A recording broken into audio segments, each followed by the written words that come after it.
Olá, tem início agora mais uma live da página da Suinocultura Industrial na TV Gesuli. O tema de hoje são as transformações de rotina nas granjas de suíno com a entrada em vigor da Instrução Normativa 113, que passou a vigorar no dia 1º de fevereiro. A Instrução Normativa 113 trata especificamente do bem-estar animal em suínos, estabelecendo uma série de práticas a serem adotadas nas produções, assim como proibindo alguns manejos até então comuns ao dia a dia das granjas. Estas mudanças colocam o Brasil em consonância com o que vem sendo discutido e aplicado em boa parte dos grandes produtores mundiais de suínos, principalmente devido à pressão dos consumidores. Para debater todo este cenário trazido pela IN 113, nós vamos conversar com o consultor Cleandro Pazinato Dias. Cleandro é médico veterinário formado pela Universidade Federal de Santa Maria, com mestrado pela Universidade Federal do Rio Grande do Sul e doutorado pela Estadual de Londrina. É consultor do Instituto Interamericano de Cooperação para a Agricultura na área de sustentabilidade, desenvolvendo projetos em parceria com o Ministério da Agricultura. É ainda membro do grupo de trabalho ad hoc da OIE em bem-estar animal e sistemas produtivos de suínos. É também um dos autores do livro Bem-estar dos Suínos e um dos editores do livro Suinocultura, uma saúde e um bem-estar. Queria lembrar também a todos aqui que as perguntas podem ser deixadas aqui nos comentários do vídeo e, conforme o andamento da nossa conversa, nós vamos passando e repassando para o nosso convidado responder. Muito bom dia, Cleandro. Obrigado por ter aceitado o nosso convite.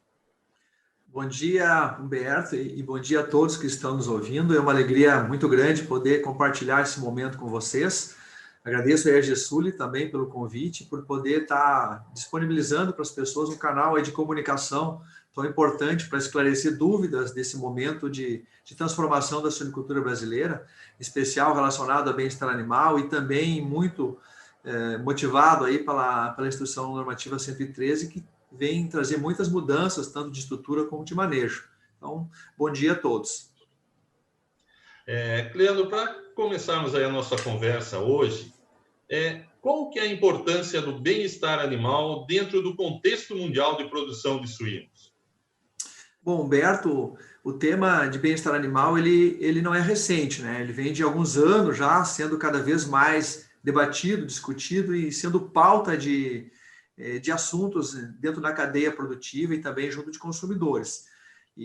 Então, assim, ele não é novo, mas no Brasil, com a IN 113, ele ganhou uma dimensão, uma importância, uma proporção maior, que veio para validar nesse sentido muitas mudanças que já estavam acontecendo. Mas, assim, no cenário mundial, eu acho que um aspecto que a gente não pode deixar de comentar, partindo do pressuposto que a atividade suinícola é uma atividade com fins lucrativos, com finalidade comercial, que o bem-estar animal ele é uma exigência junto dos nossos consumidores, junto da cadeia de todas as pessoas que consomem carne suína. Então, quem compra, quem comercializa carne suína no mundo inteiro, tem que colocar esse tema dentro das suas unidades, dentro das suas atividades, para fazer com que garanta para esse consumidor boas práticas, que está realizando boas práticas. Então, o Brasil aí é um grande exportador, mais de 1 milhão de toneladas de carne suína foram exportadas no ano passado para uma dezena de países, e com isso o Brasil ele se equiparou a outros países que já vinham trabalhando de uma maneira mais focada nesse tema há tempos atrás, já de tempos, e com isso a importância do tema para o mundo ela é muito grande, e o Brasil ele se coloca numa posição de melhor na medida que ele tem práticas mais claras e isso está organizado da forma através de uma IN, né? Uhum. Vamos assim dizer, Cleandro, o Brasil atualmente ele está em linha com essas discussões internacionais e com uma legislação que atenda principalmente essas exigências por práticas de bem-estar na granja? Sim, Humberto. O Brasil ele é um dos signatários da OIE, né? Então ele por ser um dos países que adere a esses estándares, esses padrões, ele tem, em tese, uma obrigação de seguir, né, todas essas recomendações. E o capítulo, ou melhor, a Instrução Normativa 113, ela nasceu já alinhada com o capítulo 7.13 de bem-estar de suínos no sistema de produção da OIE.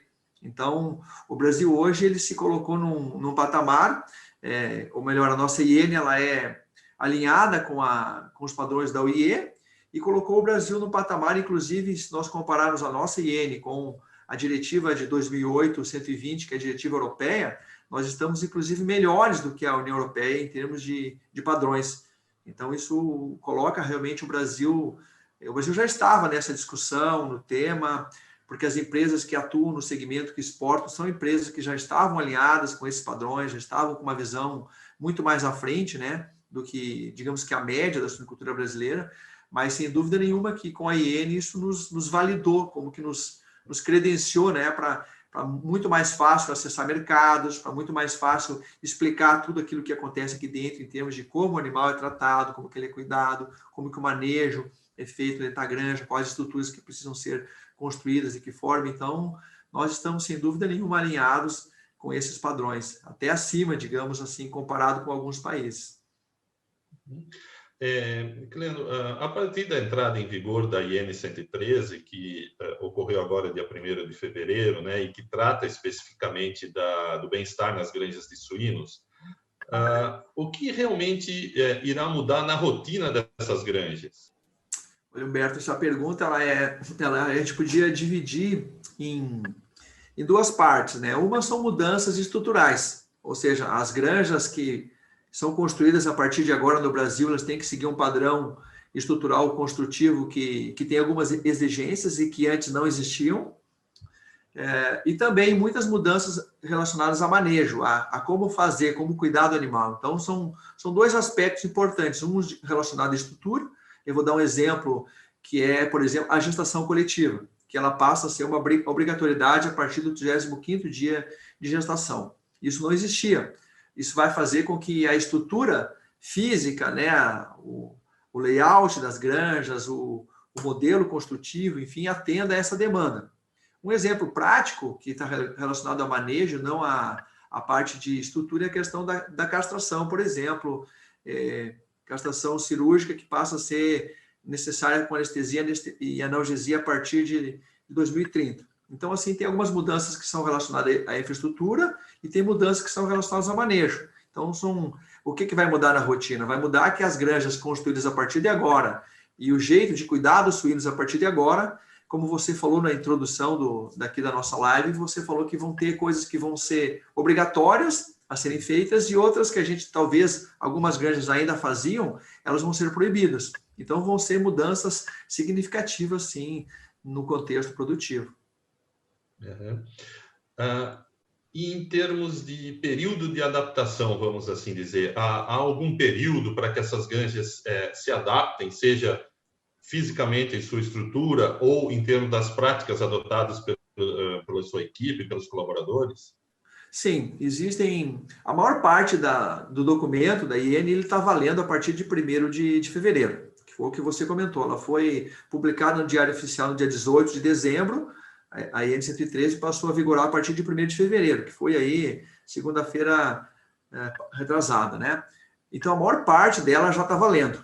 Já não tem um período de adaptação, ela passa a vigorar, tá? Só que existem mudanças que a gente pode considerar ou melhor, exigências, adequações que são de curto prazo, que vão aí, por exemplo, 1 ano, até em torno de 1 ano para ser adequado. Por exemplo, as densidades no setor de creche, é um exemplo bem claro de coisas que podem ser adaptadas em 1 ano. Existem outras coisas que levam 9 a 10 anos, por exemplo, a questão aí de marcadouros que devem ser ajustados, a questão da própria castração cirúrgica com anestesia e analgesia, que tem um período na faixa aí de 9 a 10 anos, tem um grupo de medidas que ficam nessa faixa de tempo, e tem outras que são um período mais longo ainda, que são de 24 anos, como, por exemplo, a gestação coletiva, algumas adaptações de piso de gestação, né? Então, assim, daria para dividir os prazos de adequação aquelas estruturas e aqueles manejos que são mais difíceis de mudar e que tem uma demanda maior de treinamento, de capacitação ou de mudança de estrutura, com coisas de 1 ano, de 9 a 10 ou até de 24 anos. Então, até para aproveitar aqui a oportunidade, eu fiz uma tabela, que eu deixei aí nas minhas redes sociais e também no meu site, depois no final posso falar um pouquinho disso aí, se tiver o tempo, onde tem uma tabela onde coloca a exigência, o prazo e o último dia que você tem, assim, até onde você tem que se adequar. Então, a resposta, assim, para essa pergunta, Humberto, ela é mais ampla, né, para ser respondida em 2, 3 minutos, como a gente está aqui numa live. Então, quem quiser saber mais detalhes, talvez tenha que olhar cada adequação e ver o prazo para cada uma. Mas, para finalizar, de maneira geral, a maior parte da IN está valendo, já está em vigor, né? Certo. Cleandro, falando um pouco de alguns pontos específicos da DIN, vamos dizer sobre essa gestação, sobre a gestação coletiva de matrizes, né, que vai passar a ser obrigatório. Claro, isso direciona os investimentos para que quem for investir numa nova propriedade, um novo sistema, já vai adotar toda a estrutura necessária para isso. No caso, quem já tem granja, né, que transformações devem ocorrer nessas granjas? Você já até comentou um pouco do prazo. A partir de quando esse produtor, mesmo que já está na propriedade, ele vai ter que ter essa estrutura na sua granja mesmo? Que ano, por exemplo? Bom, Humberto, vamos falar então um pouco mais em detalhes da questão da gestação coletiva. Primeiro, o que se passou a valer a partir de agora? Que as fêmeas, a partir do 35º dia, elas têm que ser em gestação coletiva, em baias. Até o 35º é uma opção do produtor ou da indústria. A agroindústria, ela pode manter ela em células individuais ou pode manter já no alojamento coletivo. Agora, a partir do 35º dia, tem que ser obrigatoriamente alojamento coletivo. Então, não é um banimento do alojamento individual, é uma restrição de uso até uma fase que equivale aí em torno de até 30% do período de gestação, que vai dar em torno do 35º dia. Projetos novos que começaram a ser desenhados a partir do momento que a IN foi publicada, todos têm que ser adequados a essa realidade. Então, assim, se você vai hoje sentar com um grupo de pessoas aí que vai desenhar um projeto novo para uma granja, você já tem que fazer ele nesse modelo, dentro disso que a gente comentou. Se forem projetos que já estavam protocolados dentro de órgãos ambientais, que já tinham licenças prévias, licenças de instalação já em andamento, tem um período de 10 anos para se adequar. E as granjas que trabalham, que já estão operando com o alojamento individual, por exemplo, todo o período de gestação, ou minimamente aí dos 35 dias para frente, elas têm um período de 24 anos, ou seja, até 1º de janeiro de 2045. Então, assim, a realidade ela vai depender de cada situação. E se você for ampliar a tua granja ou reformar o setor de gestação, aí sim você também é obrigado a fazer já dentro desse modelo. Então, você não vai poder esperar 24 anos, né? Então, se você tem lá uma granja, vamos dar um exemplo de 1.000 matrizes, e você vai subir essa granja para 1.500, essa ampliação, ela já tem que ser feita dentro desse modelo novo, né? Então, assim, o produtor tem que tomar cuidado, porque ou ele vai fazer uma reforma. Reforma significa vai mudar o telhado, vai mudar o piso, vai mudar a estrutura, também tem que ser adequada nesse modelo. Diferente, por exemplo, de uma manutenção.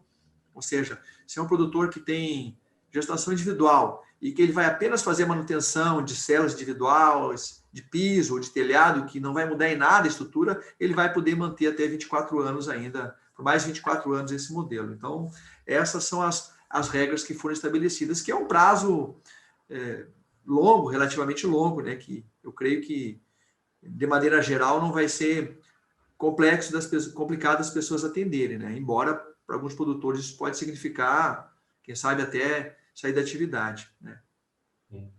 Outra coisa, Humberto, rapidamente aqui, lembrei agora, tem essa demanda da gestação coletiva, ela é uma demanda que é uma das principais relacionadas ao consumidor, né? Porque quando você vai fazer enquetes com o consumidor, vai conversar com as pessoas que consomem a carne ou o público em geral, todo o sistema de confinamento intensivo, muito, muito intenso, ele é questionado. Isso não é só para a suinocultura, isso vale para qualquer atividade, vale para a bovinocultura de corte, de leite, para o frango de corte. Então, o alojamento individual de matriz, ele sempre foi um dos pontos mais combatidos por muitos consumidores ou para muitas entidades que combatem esse tipo de procedimento. Então, ele é uma das coisas que vem primeiro, ou seja, uma das mudanças que é demandada primeiro junto da sociedade. Para atender isso, muitas agroindústrias brasileiras se anteciparam a essa situação. Então, eu vou citar aqui, porque eu vou acabar citando todas, e não vou estar fazendo um benefício em particular para ninguém, para nós estar comentando o nome de empresa, mas a partir de 2014 teve um movimento intenso aí de anúncio, ou seja, de empresas que anunciaram a transição para o alojamento coletivo. A primeira delas foi a BRF, a segunda foi a Seara, né? Depois nós tivemos aí a Frimeza, né? Que é o grupo das 5 cooperativas aqui do Paraná. Na sequência, nós tivemos o Pamplona, a Alegra, cooperativas aqui também do Paraná, e deixa eu ver se eu esqueci de...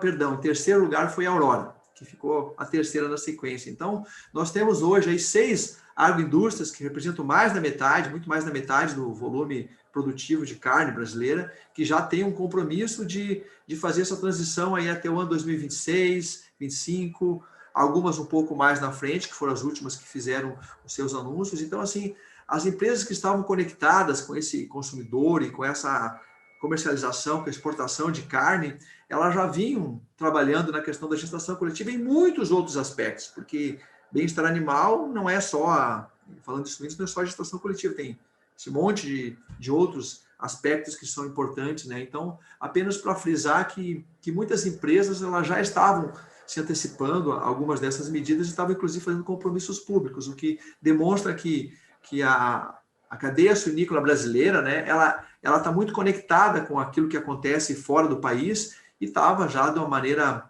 proativa, voluntária, atendendo aspectos que são importantes, né, como esse exemplo da gestação coletiva. Perfeito, quer dizer, nós já tínhamos aí no setor, como você citou aí, se antecipando e inclusive firmando o compromisso público por entender essa tendência do consumidor e de mercado, né? Sim, exatamente. Ou seja, para atender o consumidor e por ser esse um aspecto importante. Só que, por um outro lado, abrindo um outro parênteses aqui, falando de gestação coletiva, é uma mudança muito significativa também, né, Humberto? Você imagina que você vai ter que mudar a estrutura da granja. Ou seja, você vai, de repente, a firma está alojada numa cela individual e ela vai passar a ter que ser alojada numa baia coletiva com outras matrizes da mesma, provavelmente do mesmo grupo, né, de cobertura, ou próximo pelo menos. Então, isso faz com que você tenha um investimento também de mudança de estrutura. O que a gente tem que também olhar, o lado também do setor produtivo que tem que se adaptar. Então, é uma mudança que tem um impacto econômico importante, por isso também ela ser uma mudança que tem um prazo maior, né? Porque muita gente até questionou, poxa, mas vão deixar 24 anos para se adaptar à gestação coletiva, se tem muitas empresas que já anunciaram, inclusive, tem boa parte do plantel brasileiro que já vem trabalhando assim, ou que os projetos novos já têm nascido com esse conceito, mas, por um outro lado, se a gente for olhar para a visão assim de um produtor que está lá instalado, ele vai ter que reformar completamente o setor de gestação para se adequar. Então, também tem um lado social que a gente também não pode ignorar dentro dessa mudança. Por isso, isso é uma mudança que tem um prazo maior. Dentro de algumas práticas que são feitas na granja, Cleandro, tem a questão do corte de cauda, do desgaste dos dentes. Isso também vai mudar completamente a partir dessa instrução normativa? Bom, Humberto, aí vamos por parte. O primeiro aí, o desgaste dos dentes, né? O desgaste dos dentes, ele é permitido ser feito quando a granja tem situações em que tu tem lesões tanto do aparelho mamário da fêmea como da face dos leitões, lesões que sejam consideráveis, né? Que tu tem um grande número de animais e essas lesões sejam intensas, né? Sejam graves. Aí você pode fazer e desgastando apenas a pontinha do dente, né? Não cortando o dente com alicate, sim desgastando ele com uma espécie de um polimento. Então, é um desbaste que a gente considera, esse é o termo correto, né? Um desbaste dos dentes. Isso sempre com uma recomendação veterinária, ou seja, a partir de uma orientação de que esse é realmente uma prática que deve ser feita por pessoas que sejam treinadas, capacitadas, com toda a higiene que precisa para você evitar complicações decorrentes dessa prática. Então, é permitido, mas tem que ter uma orientação e tem que tomar alguns cuidados, né?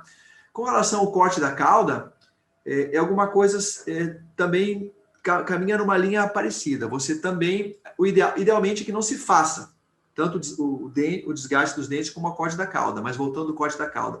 Se for feito, tem que ser feito com um laudo, uma recomendação veterinária, deixando claro de que outras medidas foram adotadas para que você evitasse primeiro essa prática. Então, você tem que atestar lá, através de um laudo veterinário, de uma recomendação, de que você trabalhou com adequação das densidades, que você trabalhou com materiais de enriquecimento ambiental, que você tem um ambiente climatizado de forma adequada, que todos os animais tenham práticas de biosseguridade ou relacionadas à saúde animal que evitem que os animais venham a adoecer, que a nutrição dos animais também, tanto em quantidade como qualidade, ela é adequada. Então, por quê? Porque essas são situações que se tiverem em desequilíbrio, elas desencadeiam o processo de canibalismo ou de caudofagia, e que a medida de corte da cauda é uma medida feita para você evitar o canibalismo, e você faz isso como uma última prática.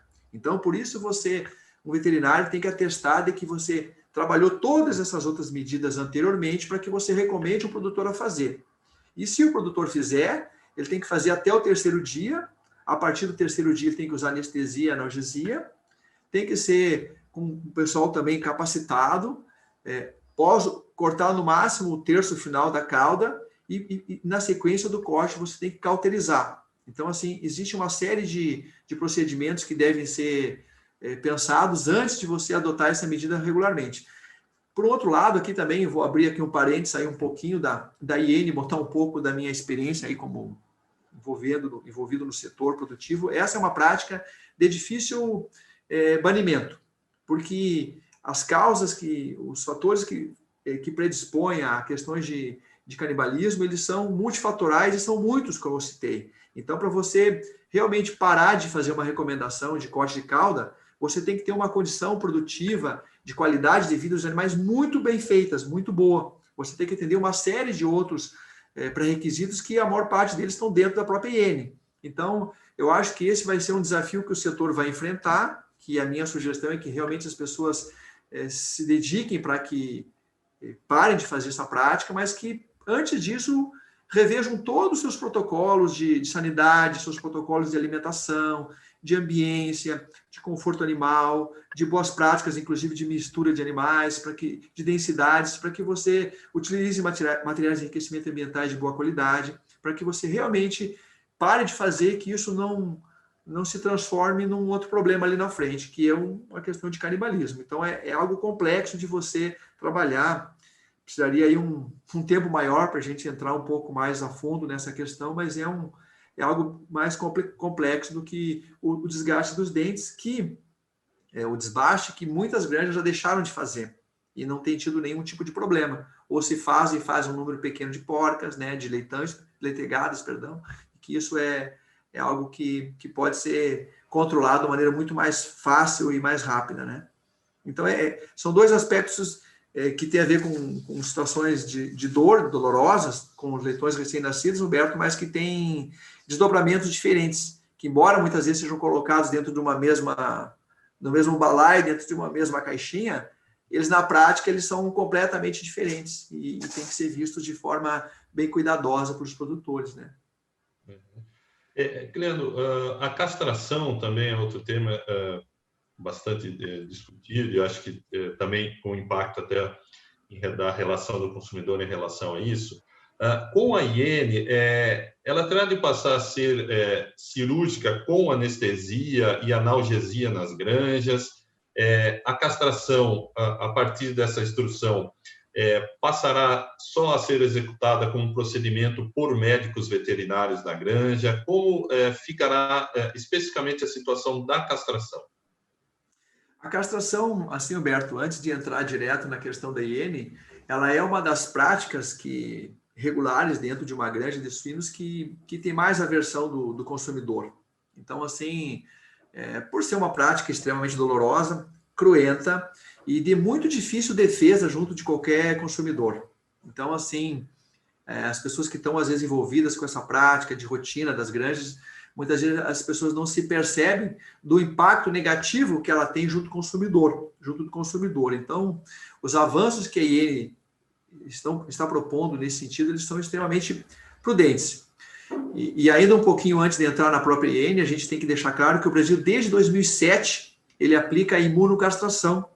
E hoje nós temos aí em torno de 85% do rebanho de machos, né, que são imunocastrados, que é uma prática extremamente amiga do bem-estar animal, ou seja, que é extremamente boa porque você deixa de fazer a castração cirúrgica e você passa simplesmente a aplicar 2 vacinas, uma primeira dose, depois uma segunda, e você deixa de fazer isso aí, além de ter ganhos em termos de bem-estar animal, você tem ganhos produtivos expressivos e também em questão de quantidade de carne produzida, de benefícios ambientais, inclusive de sustentabilidade relacionado à melhoria de conversão alimentar, enfim. Então, essa é uma prática que também coloca hoje o Brasil num patamar diferente. Se você olha aí outros plantéis de concorrentes nossos, aí, mundiais de produção de carne da Europa ou de outros países, a gente vê que nós estamos muito avançados nesse sentido, que a imunocastração é algo muito favorável nessa questão. Isso vai, obviamente, continuar sendo permitido, obviamente, né? Sem dúvida nenhuma, porque é uma prática muito boa. E também, a partir de agosto do ano passado, com uma mudança que teve no RESPOA, se passou a ser permitido também o abate de animais não castrados, que era uma coisa que era proibida no Brasil. Você podia fazer abate de suínos, tinham que ser imunocastrados ou castrados cirurgicamente. A partir de agosto do ano passado, você pode abater animais inteiros. Isso aí também é uma outra abertura que existe hoje no mercado brasileiro, que tem muitas empresas que estão começando a pesquisar alternativas em termos de genética, de práticas de produção, de criação e até práticas também dentro da própria indústria de identificação dessa questão do odor sexual da carne, né, do macho, para você buscar alternativas, de repente, para você, além de ter a opção de imunocastrar, você também abater animais não castrados. E aí nós vamos entrar na castração cirúrgica. A castração cirúrgica ela é permitida no Brasil e vai ser permitida ainda de ser realizada. E nós temos aí até 2030 para fazer a castração cirúrgica sem anestesia e analgesia. A partir de 2030, que nós temos aí em torno de 9 anos, que aí passa a ser obrigatório anestesia, que é uma prática para mitigar a dor naquele momento agudo, quando você pratica mesmo, que você tem ali o corte e o movimento todo com os tecidos que você faz ali, o desgarre dos tecidos, e depois a analgesia, que é para combater a dor crônica, aquela dor que é do processo cicatricial. Então, assim, claro que bom que o Brasil, que esses 15% que hoje nós temos ainda de castração cirúrgica, que o Brasil não leve 9 anos para adotar protocolos de anestesia e analgesia, né? Ou que adote mais a imunocastração, ou quem sabe a própria abate de animais inteiros, porque vai ser muito saudável não só para o bem-estar, como também para toda a produção brasileira. Não é que todos os veterinários, que só veterinários podem fazer, tem que ser feito com orientação veterinária. Então, mais uma vez, o veterinário que atende a granja, ele vai ter que ter um protocolo de castração cirúrgica. Até 2019 pode ser sem anestesia e analgesia, mas depois disso tem que ser obrigatoriamente com anestesia e analgesia. E vai ter que treinar, capacitar as pessoas para que elas façam de uma maneira mais adequada, sem uma margem de erro baixíssima, com materiais adequados higienicamente, ou seja, desinfetados. Então, é isso que se recomenda, né? Que seja feito dessa maneira. Leandro, falando aí dos leitões em si, o desmame também vai ter uma data específica, que são 24 dias, para que seja feito o desmame dos leitões. Por muito tempo a gente teve práticas, às vezes com menos dias, às vezes com um pouco mais. Por que essa idade é adequada? O que muda? O que beneficia o bem-estar você desmamar, no caso, dentro de uma data que foi a proposta de 24 dias? Então, a IEN, ela propõe isso aí, ela propõe, não, ela exige que seja 24 dias de idade média de lote, né? Ou seja, você vai, como média, grupos de leitegadas que você vai desmamar, elas têm que ter no mínimo 24 dias. E tem um período aí de 24 anos também para se adequar. Por quê? Porque possivelmente alguns produtores que têm desmames com idade inferior, aí de 20, 21, eles vão ter que construir novas maternidades, vão ter que ampliar, melhor dizendo, o setor de maternidade para você poder deixar fêmea, mãe e filhos por um período maior dentro da maternidade, né? Então, esse é o que se está escrito na IEN, né?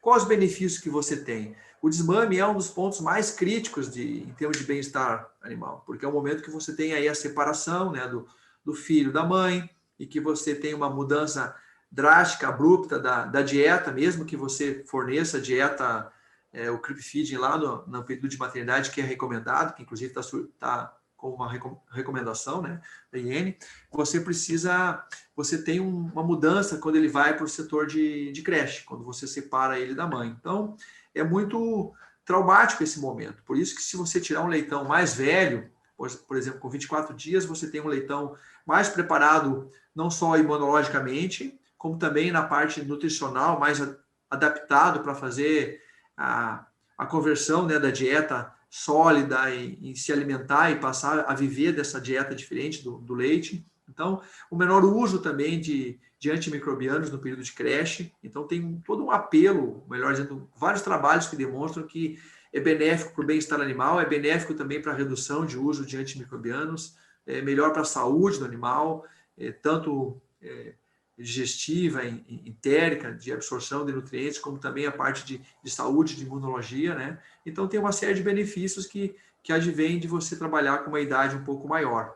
Agora, tem que se deixar claro também que, por recomendação veterinária, por questões de sanidade, se for necessário você desmamar antes, é possível. Também com laudo, com recomendação, algum lote, por alguma questão de redução de doenças, por eliminação, até um processo aí de você eliminar algumas doenças, que tem algumas práticas que, se você fizer um desmame precoce, você vai levar o leitão para um outro sítio, né, para uma creche, por exemplo, e ele não vai levar junto as doenças que tinham na mãe, no rebanho, no plantel. Então, isso é uma prática que é permitida, mas tem que ser feita com todo um protocolo sanitário aí, com medidas assinadas aí por um colega nosso que faça isso, que oriente.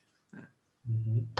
Fernando, são, vamos dizer, várias mudanças, algumas, no caso, estruturais, né, físicas, mas principalmente essas mudanças de práticas, né, que você exige uma mudança da pessoa que está, da equipe, do colaborador na granja. Vai exigir praticamente uma mudança cultural dessas equipes na granja. Você acredita que esse será um processo fácil de ser implantado ou vai demandar um treinamento intenso? Como deve ser esse processo das equipes se adaptando a essas novas situações na granja? Olha, Humberto, eu acho que a suinocultura brasileira, ela é uma suinocultura tecnificada, né, moderna, e eu acho que ela não vai ter grandes dificuldades de fazer essas adaptações. É claro que vai ter produtores, como a gente citou, algumas empresas que estão na frente, que não, né, que vão ter uma dificuldade muito pequena, né, e outros que vão ter mais dificuldade. Então, é como tudo, né? Tem uns que vão estar na frente, outros que vão no meio, e outros que vão ficar mais atrasados para fazer todas essas adequações. Mas a IEN, ela pede treinamentos a cada 2 anos, pelo menos, treinamentos formais, e que tenham pessoas, em quantidade de pessoas suficiente para atender todas as práticas de manejo dentro da granja, capacitados. E eu acho que as equipes brasileiras, elas são muito boas em via de regra, né? Nós temos, assim, resultados de produtividade excelentes em boa parte do plantel brasileiro, e essa questão do treinamento, a capacitação, ela já é feita de alguma maneira, só que ela é feita de uma maneira esparsa, às vezes não regulamentada, e muitas vezes focada em outros aspectos. E o que se pede agora é que se sejam capacitadas pessoas com foco também em atender melhor o bem-estar animal. De que maneira?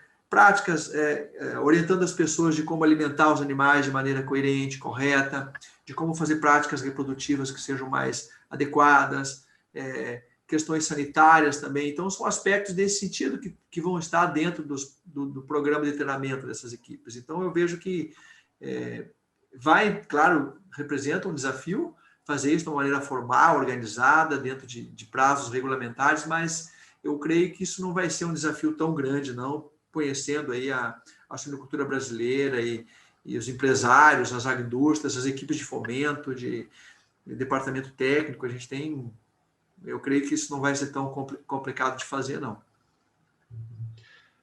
Cleandro, para a suinocultura brasileira, essa legislação, ela representa um salto em termos de qualidade da produção, tendo como referência o atendimento a esse anseio do consumidor? Eu sei que você já abordou um pouco isso, mas essa legislação representa esse salto? Representa, sim. Nós não tínhamos, né, a primeira vez, né, Humberto? E o Brasil, acho que ele estava mais do que na hora de ter um documento dessa natureza, porque o que acontecia, né? Você se coloque na posição, primeiro, do produtor. Vamos olhar as coisas por segmento. Você tem um dos agentes aí, um produtor. Ele pode ser um produtor independente, ele pode ser um produtor integrado, cooperado, enfim. Tem um recurso financeiro expressivo envolvido atrás disso aí, porque é uma prática econômica, né? É um negócio, um business. Então, tu imagina que esse produtor tivesse que fazer uma reforma na granja, que esse produtor quisesse ampliar, ou que esse produtor quisesse começar uma nova granja, ou entrar um novo investidor na área. Nós não tínhamos antes umas normas que pudessem direcionar o próprio investimento. Então, isso vem ajudar as pessoas que investem, né? Aí eu estou falando aí das agroindústrias, em especial o produtor, vai ajudar os técnicos que desenham, que organizam as plantas, que descrevem os manuais de manejo, que orientam as equipes de trabalho, vai orientar eles a trabalhar, orientar eles a como fazer esse manejo, essa orientação de uma maneira mais coerente, todos os procedimentos operacionais padrão, as instruções técnicas, todas as recomendações, elas vão ficar muito mais claras e que antes nós não tínhamos. Então, tu veja como isso facilita a vida do produtor, facilita a vida do técnico, vai facilitar também a vida de quem comercializa a carne suína brasileira, tanto no mercado interno quanto no mercado externo para exportação. Você vai poder sofrer auditorias de uma maneira muito mais tranquila, porque você tem uma instrução normativa, e se você seguir no mínimo aquilo, e o ideal é que as pessoas façam mais do que a IN pede, né? Porque a IN é o mínimo. É importante também deixar claro aqui que a IN ela é o mínimo que se pede. É importante que as pessoas, as empresas, que possam fazer mais do que está na própria IN, é o ideal, né? Que esteja uma folga, né? Que não simplesmente cumpram a legislação, que simplesmente façam algo para melhorar a qualidade de vida. Então, isso vai melhorar também a facilidade de comercializar carne no mercado interno, explicar para o consumidor brasileiro e também para aquele comprador de fora como que o Brasil processa todas as suas atividades internas dentro das granjas. Tende a melhorar a produtividade, porque o bem-estar animal caminha com melhora de produtividade, em via de regra, é um caminho de mão dupla, ou seja, se você tem um animal em melhor condição de instalação, mais bem manejado, ele vai produzir melhor, a fêmea vai produzir mais leitões, vão ganhar mais peso, vai converter melhor a ração em carne, em leite, você vai ter menores perdas por mortalidade, por morbidade, por doenças que acontecem dentro da granja. Então, vai ser uma atividade, tende a ser uma atividade mais rentável. É claro que se tu pegar produtores que já vinham muito alinhados com essas práticas, talvez o impacto de uma nova IN vai ser pequeno. Agora, quem sabe para um grupo de produtores que estavam um pouco mais atrás nessa caminhada, isso possa significar incrementos significativos de produtividade. Então, assim, a IN ela vem assim para ajudar em vários aspectos jurídicos também, né? Porque as práticas que estavam sendo feitas dentro das granjas, por elas não terem uma regulamentação, elas poderiam ser questionadas a qualquer momento, por qualquer entidade aí que podia questionar, olha, por que você está castrando o leitão? Por que você desgasta o dente? Por que você corta a ponta da cauda do leitão? A partir de agora, você tem uma IN que baliza, inclusive, essas questões jurídicas, legais, em torno da atividade. Então, isso também vem a facilitar também a vida do produtor, das agroindústrias nesse sentido. Então, é uma série de ganhos que vêm, que não são só para o animal, são ganhos para toda a economia, para toda a cadeia produtiva que está envolvida. E isso, sem dúvida nenhuma, coloca o Brasil num patamar, numa prateleira diferente de outros países, né? É muito bom, Humberto, nós estamos vivendo esse momento. Ótimo, eu agradeço imensamente aqui a participação do consultor Cleandro Pazinato Dias em nossa live. Muito obrigado, Cleandro. Ok, Humberto, eu que agradeço a oportunidade que vocês dão. Vocês não dão oportunidade para mim falar, vocês estão dando oportunidade para toda a cadeia produtiva poder se entender um pouco melhor, se questionar, né? Porque a IN ela veio de uma maneira rápida e foi publicada em dezembro e em fevereiro já está valendo.